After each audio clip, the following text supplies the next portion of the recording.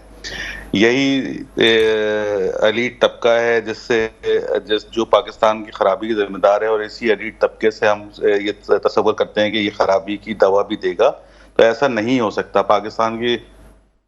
پاکستان کے اگر حالات بدلنے تو پاکستان کے عوام نے بدلنے ہیں، اور عوام جو ہے وہ ایلیٹ، یہ 2% طبقہ نہیں ہے. اور جب تک پاکستان میں وہ پالیسیاں ارباب اختیار نہیں لے کے آئیں گے جو ماسس کو انوالو کریں پاکستان کی ترقی کے اندر، پاکستان ترقی نہیں کر سکتا. اور جہاں تک آپ بات کر رہی ہیں بیوروکریسی کی، تو یہ بیوروکریسی اور یہ جو اشرافیہ ہے، اس نے مل کے ہی پاکستان کا بیڑا غرق کیا ہے. تو اگر تو ہمیں کچھ تبدیل کرنا ہے تو سب سے پہلے جو پچھلے 4-5 سالوں میں جو کچھ ہوتا رہا، اس کے جب تک ذمہ داروں کو سزا نہیں دی جائے گی، اس کے ذمہ داروں کو کٹہرے میں لا کے کھڑا نہیں کیا جائے گا، یہ کیسے تصور کر لیا جائے کہ پاکستان اب آگے جا کے تبدیل ہو جائے گا؟ یا چلیں اگر آپ کے پوائنٹ کو ہم لے کے چلتے ہیں، چلے اس کو تھوڑا سا ہم واضح کر لیتے ہیں. اس کا مطلب یہ بھی تو ہو سکتا ہے کہ ان لوگوں کو بٹھا کے یہ کہا گیا ہو کہ جناب بہت ہو گیا ہے، اب آپ بھی ہمارے ساتھ آ جائیں کیونکہ پاکستان کو ہمیں اب بچانا ہے، اب وقت آ گیا ہے. یہ بھی تو ہو سکتا ہے کہ میسج دیا گیا ہو. نہیں، میں کسی کی نیت پہ شبہ نہیں کر رہا. میں بالکل اس بات کو مانتا ہوں کہ اگر پاکستان میں تبدیلی آئے گی تو پاکستان میں تبدیلی لانے کا ذریعہ یہ واحد بااختیار ادارہ ہی ہے جس کے ہاتھ میں طاقت ہے جو بیسیکلی پاکستان کی تبدیل کر سکتا ہے. لیکن اس کے لیے ضروری یہ ہے کہ یہ ماسس سے رجوع کریں بجائے اس کے کہ یہ ایلیٹ کلاس میں دوبارہ جائیں. اگر یہ دوبارہ ایلیٹ کیا کر لے گی؟ وہ جس کو روٹی کی فکر ہے اس وقت، جو اس وقت بجلی کے بلوں کی وجہ سے کراچی کا تو آپ کو حال اندازہ شاید پتا ہو کہ کتنا برا حال ہو گیا تھا. پہلی دفعہ ہمیں اس بات کا اندازہ ہوا کہ جناب پہلے بھی ایک دور کراچی کا گزرا جس میں مہینے میں 6 ہڑتالیں ہوتی تھیں، لیکن اس میں بھی ہمیں وہ چیز نظر نہیں آتی تھی. ابھی 2 دن اگر کراچی میں ہڑتال ہوئی تو ایسا لگتا تھا کہ آپ باہر جائیں تو کوئی شخص آپ کو اس لیے قتل کر دے گا اور مار دے گا کیونکہ وہ اتنا زیادہ فرسٹریٹڈ ہو چکا ہے، اس کے پاس کھانے کے لیے گھر میں پیسہ نہیں ہے، دکانیں بند ہو چکی ہیں، اس کے حالات وہ نفسیاتی ہوا ہے. اس نہج پہ دنیا آ گئی، اس نہج پہ کراچی آ گئے. ایسے میں ماسس کیا کر لے گی اگر آپ کا اوپر سے ایلیٹ ٹھیک نہیں ہوگا اور ایلیٹ کو اگر وارننگ نہیں دی جائے گی؟ تو کیا کہتے ہیں سر؟ دیکھیں جی، ماسس میں پرابلم یہی ہے نا کہ یہ جو ایلیٹ طبقہ ہے، اس کے عیاشیوں کے لیے ماسس سے پیسے لیے جا رہے ہیں. یہ بجلی کے بلوں میں جو ٹیکس لگ کے آ رہا ہے، اس بجلی کے بلوں کے ٹیکسز کے پیسے یہ جو ہماری بیوروکریسی افسر شاہی جو عیاشیاں کرتی پھر رہی ہے, بڑی بڑی گاڑیوں کے اندر گھومتی پھر رہی ہے, بیرونی دورے کر رہی ہے, یہ پیسے ٹیکس کے پیسے انہی کے لیے آ رہے ہیں. اس سے عوام کا تو کوئی تعلق نہیں ہے. عوام کے بجلی کے بلوں میں یہ پیسے ڈال کے اشرافیہ کی سہولت کاری کی جا رہی ہے. پاکستان میں آپ کو پتہ ہے جو آپ کہہ رہی ہیں کہ جو کووڈ کے دنوں میں 4-4 ہزار امپلائیز کو تنخواہ دی ہے نا, اپنی جیب سے نہیں دی ہے. حکومت پاکستان نے 2,000 ارب روپے جو ہے ان کو 0% کے اوپر لون دیا, جس کی وجہ سے اگر یہی 2 لاکھ لوگوں کو قرضہ دے دیتے حکومت پاکستان, تو یہاں پہ کم سے کم 2 لاکھ نئے کارخانے لگ چکے ہوتے. 2 لاکھ کارخانوں کا مطلب یہ ہے کہ اگر کم سے کم 1 کروڑ لوگ نئے آپ کے ٹیکس نیٹ میں شامل ہو چکے ہوتے.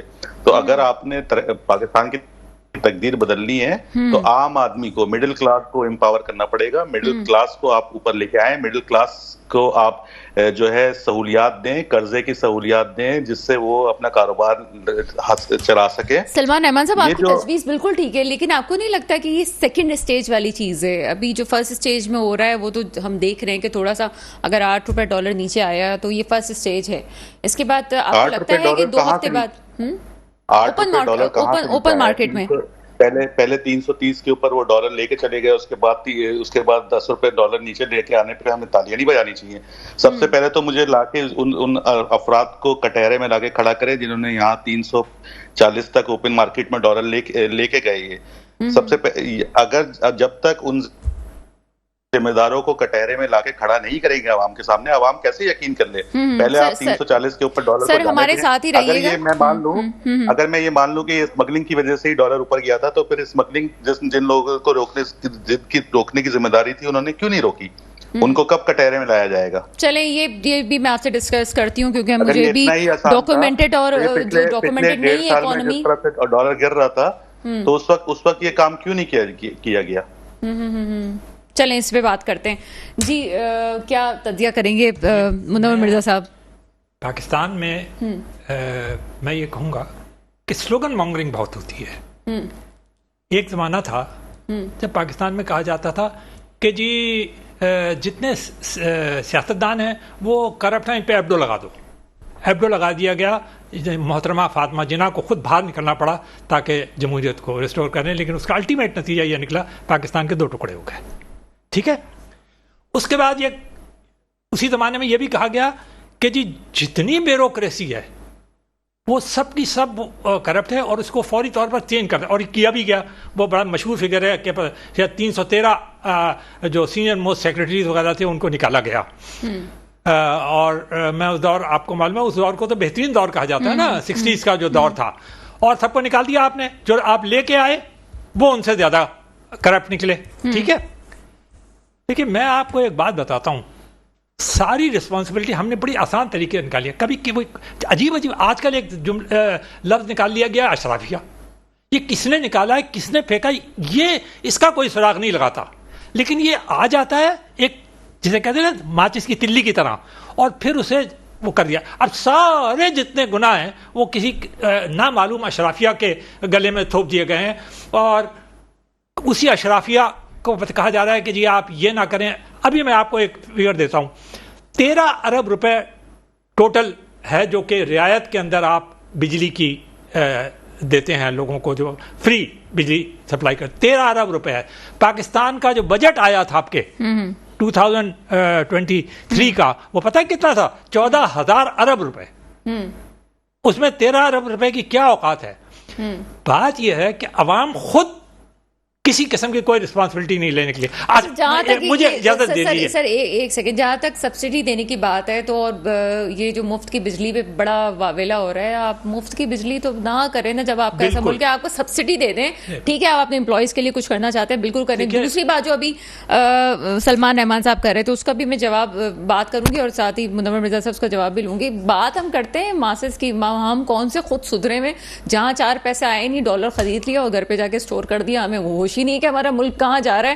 آپ ترکی کی مثال لے لیں, انہوں نے جب بائک آؤٹ کیا تھا تو کہ آپ کو روڈ پہ ڈالرز پڑے ہوئے نظر آ رہے تھے. خود بھی تو آپ جذبہ پیدا کریں کہ آپ کو پاکستان کے ساتھ کرنا کیا, آپ کے پاس 4 پیسے آتے نہیں ہیں, آپ ڈالر اسٹور کرنا شروع کر دیتے ہیں اور بات جو ہے وہ دوسروں پہ لے کے جاتے ہیں. تو ہم خود ہی خراب ہیں, ہمیں بھی تو ٹھیک ہونے کی ضرورت ہے. جی سر, میں اس میں ایک طرح سے ایڈیشن کر دوں. اب یہ خبر آئی تھی نا, آپ کو یاد ہوگا 3-4 مہینے پہلے وہ ایک کشتی ڈوب گئی تھی, تو اس میں جتنے انٹرویوز آ رہے تھے وہ کہہ رہے تھے 30 اور 35 لاکھ روپے دے کر ہم نے جناب یہ سفر اختیار کیا اور جا کے ڈوب گئے, ہے نا. بڑا دکھ ہوتا ہے ان کا. یہ میں نہیں کہتا, کوئی مذاق نہیں کر رہا, لیکن 30-35 لاکھ روپے دیے ان لوگوں نے جو کہ انڈر میٹرک تھے زیادہ تر, ٹھیک ہے, نوجوان تھے اور وہ کوئی ہائیلی کوالیفائڈ بھی نہیں تھے. کیوں ایسا وہ کرتے ہیں؟ 30-35 لاکھ روپے کہاں سے آتے ہیں یہ 30-35 لاکھ روپے؟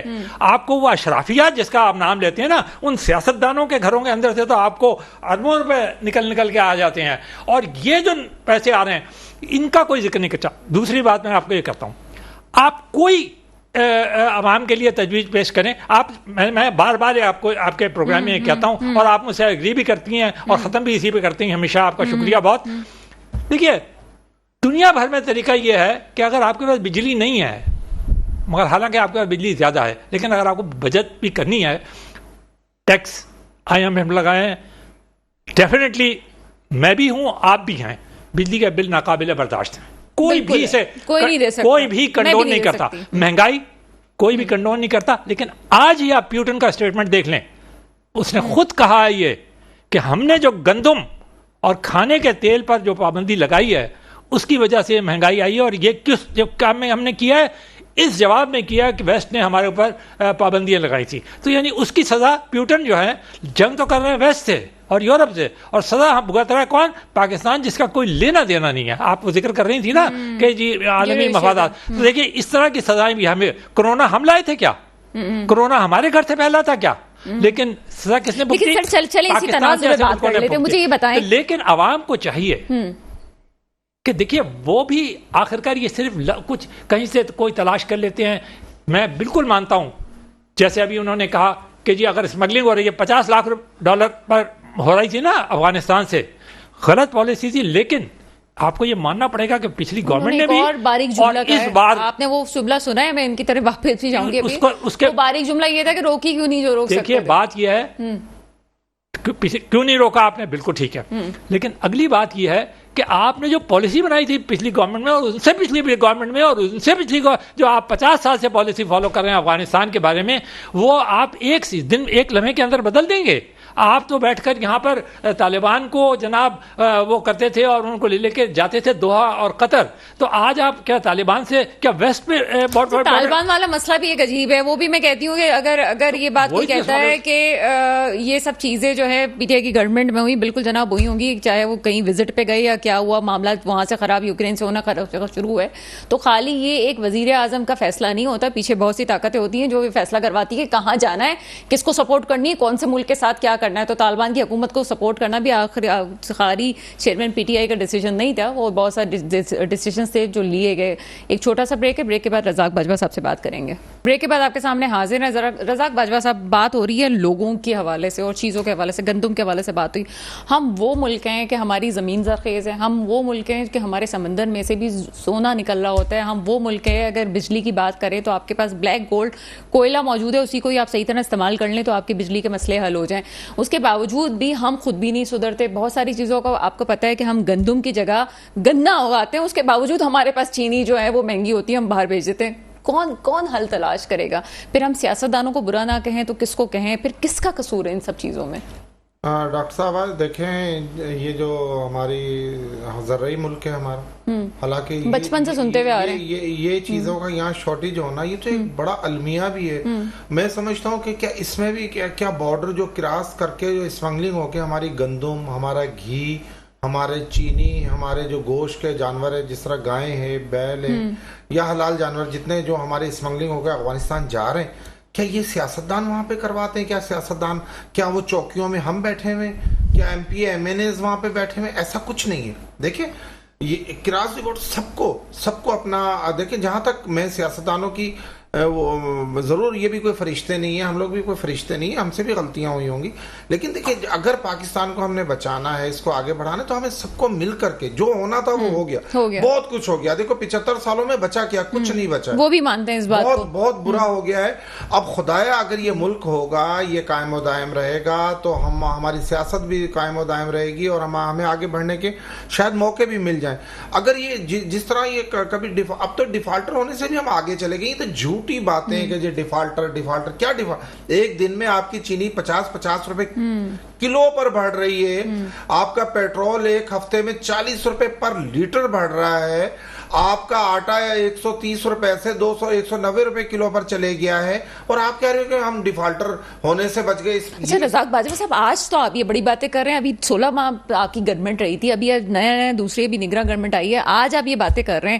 پہلے تو آپ جب 16 ماہ پی ڈی ایم میں بیٹھے رہے تھے, اس وقت تو آپ نے یہ ساری باتیں میرے شو میں بھی نہیں کہی آپ نے. مجھے تو حیرت ہو رہی ہے کہ آپ کو اچانک سے مہنگائی یاد آ گئی ہے. ڈاکٹر صاحبہ دیکھیں, ہم نے پی ڈی ایم جو وجود میں آیا ہے, جو ہم نے احتجاج کیا, یا جو پی ڈی ایم نے جو جدوجہد کر کے ایک جمہوری طریقے سے عمران خان کی حکومت سے اسے نکالا, یہ میں آپ کے میں بغیر کسی وجہ سے میں اللہ کو حاضر ناظر کر کے کہتا ہوں کہ اس میں کوئی کرپشن نہیں تھی, نہ کوئی لالچ تھا, نہ اقتدار. دیکھیں جن جماعتوں کو اقتدار ملا ہے نا, یہ کوئی پہلی بار نہیں ملا ہے, یہ 3 4 5 مرتبہ اقتدار میں رہ چکی ہیں. ایسی کوئی اقتدار کی بھوک نہیں تھی. جن اداروں نے, جن طاقت مند اداروں نے عمران خان پر اپنے تجربہ کیا, اس کے غبارے میں ہوا بھری, وہ 1 سیٹ کا ایم این اے تھا, اس کو 30 سیٹیں دی, اس کو ایک صوبہ دیا. سر ہو گیا نا, ہو گیا نا. میں تو یہ کہہ رہی ہوں کہ مہنگائی اس وقت 16 ماہ میں بھی تو ہو سکتی تھی نا ختم, وہ 16 ماہ میں کیوں نہیں ہوئی؟ 16 مہینے میں ہم کیا کرتے ہیں, ہم کیا دیکھیں, جو 16 ماہ میں صرف کیسز ختم ہو سکتے تھے, نیب کے قوانین ٹھیک ہو سکتے تھے, ایک رات میں 50 قوانین بن سکتے تھے. کیسز جو ختم ہو رہے ہیں یا تو کورٹیں تو آزاد ہیں, چیف جسٹس صاحب بیٹھے ہوئے. جب عمران خان کو 180 مقدمات میں ضمانت مل سکتی ہے, بلکہ انہیں یہ کہا جاتا ہے کہ مسٹر آپ اگر 25-30 مقدمات مزید آپ پر بنتے تو ہم اس میں بھی چھوڑ دیا سر, بولا ہی نا, چھوڑ دیا ان کو. نہیں میں دیکھیں جب بات ہو رہی ہے, پرویز الہی صاحب نے کیا کیا, ان کے ساتھ بیچاروں کو کہا گیا کہ جناب چھوڑ کے آ جاؤ اس کو, باحفاظت پھر سے اٹھا لیا, بلکہ اچکنے کا لفظ کہنا چاہیے ان کے لیے, تو بیچارے ایک سینئر سیاستدان. پنجاب کا سب سے بڑا ڈاکو نہیں قرار دیا تھا جن صاحب نے, سر وہ تو میں لفظ بھی نہیں کہہ سکتی جس نے پھاڑنے مارنے کی بات کر دی تھی, میں کیا آپ اسکرین پہ بات کروں. تو دونوں طرف سے سر سیاستدانوں کا یہ حال ہے, کسی ایک کو پوائنٹ آف ویو, میں لائیو پروگرام میں کہہ رہا ہوں, میں پاکستان کی عوام کو بھی کہہ رہا ہوں, میں ان کے یقین دلواتا ہوں, میں ان کے آگے ہاتھ جوڑ کے کہتا ہوں, خدا کی قسم کھا کے میں کہہ رہا ہوں, پی ڈی ایم نے پاکستان کو نقصان نہیں دیا. یہ سارا 3.5 سال کا اقتدار جو عمران خان کا تھا, اس نے آئی ایم ایف سے غلط فیصلے کیے, ان معاہدے توڑے, پاکستان کا 24-25 ہزار ارب روپیہ, اور اس نے 1000 ارب روپیہ اور قرضہ لیا, نہ کوئی سڑک بنائی, نہ کوئی روڈ بنایا, نہ کوئی ایئرپورٹ بنایا, نہ کوئی ڈیم بنایا, دریا بنایا, کچھ نہیں کیا اس بندے نے. اس سے پوچھا جائے کہ بھائی آپ, وہ تو کسی خاص مقصد کے لیے. یہ سارا آج جو ملک میں جو حال ہو رہا ہے, یہ جو مہنگائی کا طوفان ہے, کیا لوگوں کو پتہ نہیں ہے کیا یہ پی ڈی ایم اب یہ الزام لگا رہی ہے, یہ برگیڈ ان کی جو ہے, یہ یوتھیوں کی جو برگیڈ ہے, جو عمران خان کی برگیڈ جو باہر ملکوں میں بیٹھی ہوئی, وہ یہ الزام لگا رہی ہے کہ یہ پی ڈی ایم کو اقتدار دیا گیا تھا کہ انہوں نے ملک کو لوٹ لیا. سارے سیاستدانوں کو بدنام کیا جا رہا ہے کہ جی ان کے گھروں سے پیسے مل رہے ہیں. مجھے بتائیں نا, آپ میڈیا سے, آپ اینکر اتنے بڑے چینل, آپ مجھے بتائیں کون سے سیاستدان کو گرفتار سندھ میں بیٹھ کے تو ہم یہ والے بات تو نہیں کر سکتے. نہیں, سندھ پنجاب آپ اداروں کی بات کر لیں, اب آپ ہم سے کیا بات کریں گے. یہ دیکھیں عوام کو گمراہ کیا جا رہا ہے اسی سوشل میڈیا سے, اسی سوشل میڈیا سے. باہر ملک میں بیٹھے ہوئے جو یوتھی ہیں وہ جھوٹی خبریں چلا رہے ہیں. یہ ہم نے پاکستان بچایا ہے, ہم نے پاکستان بنایا تھا, انشاءاللہ پاکستان کو چلا کر کے بھی دکھائیں گے. اور جو اس وقت پاک فوج کا جو کردار ہے ملک بچانے میں, میں بالکل ان کو خراج تحسین پیش کرتا ہوں, اور ہماری پوری قوم ان کے ساتھ کھڑی ہے. اگر یہ ڈالر قابو میں آ جائے, اگر مہنگائی قابو میں آ جائے, دیکھیں اگر یہ کہا جائے کہ جی بجلی سستی کر, کیسے سستی کر سر, میں وہی تو پوچھ رہی ہوں کہ 16 میں وہ جو آپ لفظ آپ کا اسٹیٹ بینک کس نے دیا, کس نے آئی ایم ایف کے حوالے کیا؟ آپ کا اسٹیٹ بینک ہمارے پاس نہیں ہے, آپ کو پتا ہے, آپ کا گورنر اسٹیٹ بینک جو ہے یہ کس نے آئی ایم ایف کے حوالے کیا؟ غلط معاہدے کیے عمران خان نے, ظلم کیا عمران خان نے اس پاکستان کے ساتھ. سر اب وہ ماضی کا قصہ ہو گیا, واپس اپنے ایکسپیرینس سے جو آئیں گے. پی ڈی ایم کا کوئی قصور نہیں ہے سر,